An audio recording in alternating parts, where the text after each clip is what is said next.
Hi everyone, welcome to day 4 of BDay Fun leading up to my birthday.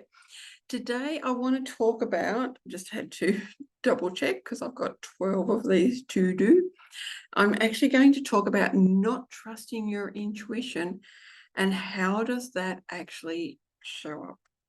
Really interesting, this one, because trusting our intuition can be one of the hardest things to do.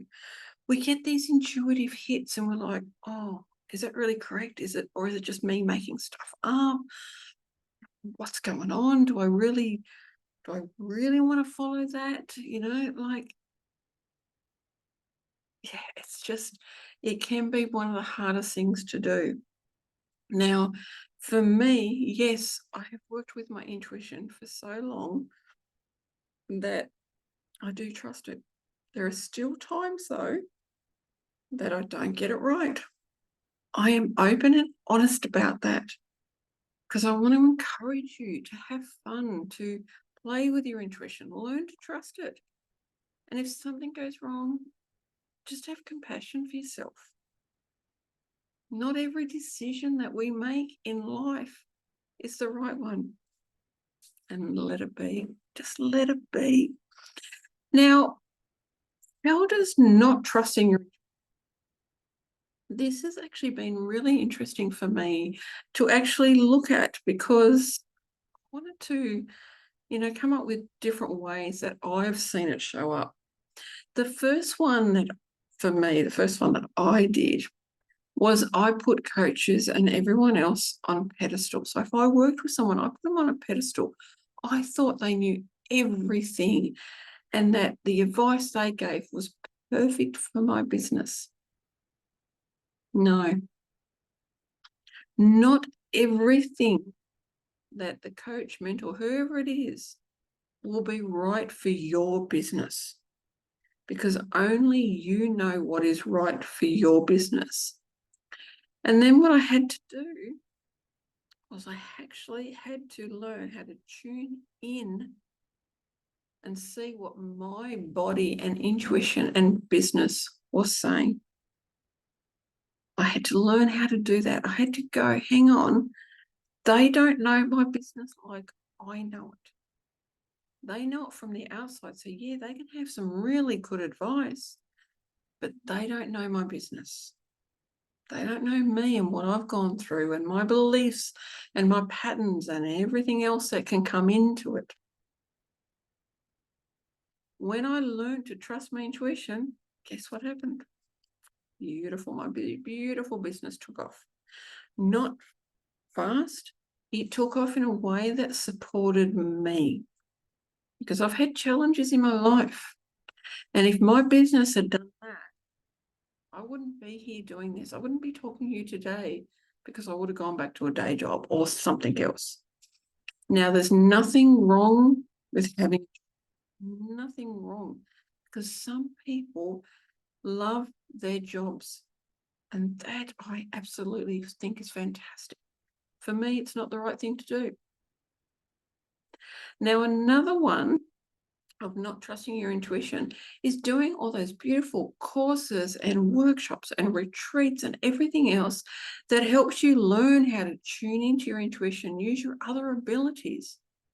You don't take any action. You do the courses, but then afterwards you don't continue what you've been taught. So how can you trust your intuition if you don't take the action on using the tools, knowledge, and skills that you've learned while you've been doing that course or retreat or whatever it is? Trusting your intuition means taking action. It means doing things to hear your intuition, to know it, to see whatever way it comes through for you. Doing it, taking the action. Now, I'll just go offside a bit. Your intuition will come through in many ways. Me speaking to you is your intuition coming through.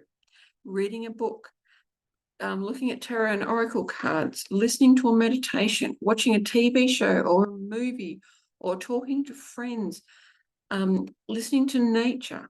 All of those are ways your intuition will come through.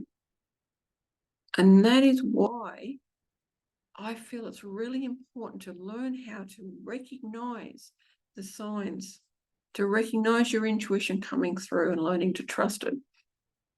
Now, another one is getting a reading done and then going back home thinking, actually, I've got that deck. I'm going to read the book. What you've done is you've disrespected the reader and you've actually disrespected your intuition, because your intuition came through that reader. And by you going and reading the book that came with the deck, you're showing your intuition, actually, I don't trust you, so I'm actually going to go to the guidebook that the author created and read that instead. Instead of going to the guidebook, go back to the reading and go, okay, what came through? And just start jotting down things, extra things that come to you, because that's your intuition coming in. Now, questioning everything that comes through. So when your intuition comes in, you question it. You constantly question everything that comes in. You question your coaches, you question your friends, you question everything. Like you might be reading a spiritual metaphysical book and you question it. You might be reading a business book and you question it. That shows that you're not trusting your intuition. And the last one, I only wanted 5 ways. There's many ways. So I didn't want this episode to go on forever. Having beliefs come through and not trusting it's the right belief. What I mean is that you're doing the work. You might even be writing a letter to your intuition and a belief comes through and you go, that's not the right belief. I don't believe that. It is. If that belief has come through, it's the right belief. It could be a belief. It is unsafe to trust my intuition, because every time I've trusted my intuition, it's led me wrong. Don't know who that's for, but that's for somebody out there. Just find ways to learn how to trust your intuition. And again, we've been taught not to trust our intuition. We've been taught, I'm speaking for myself mainly, but I have had other, especially, I will say women, have been taught not to trust our bodies. So gender, non-gender, doesn't matter. It's about the body. You've been taught not to trust it. Now take your time, because like anything, it takes time to build that trust. Thank you so much for watching. What are we up to? Day 4 of BDay Fun. I'm really excited that I'm actually doing these. It's stretching me and I'm having fun with it. I'll see you for day 5.